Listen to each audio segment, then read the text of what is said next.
सकाळची वेळ, थंडगार हवा आणि रस्त्यावर पसरलेली शांतता. पण या शांततेत एक वेगळीच ऊर्जा होती. 100 किलोमीटर सायकलिंग राईड पूर्ण करण्याची. सुरुवात झाली तेव्हा सगळं सोपं वाटत होतं, पण जसजसं अंतर वाढत गेलं तसतसा प्रत्येक पेडल जड वाटू लागला. शरीर थकत होतं, पाय दुखत होते, पण मन मात्र एकच सांगत होतं, थांबायचं नाही. रस्त्यात कधी चढ आले, जिथे दम निघत होता, तर कधी उतार, जिथे वेग वाढत होता.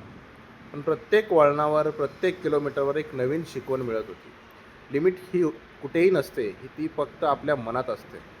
सूर्य वर चढत होता, घाम वाहत होता, पण त्या घामात एक वेगळीच मजा होती.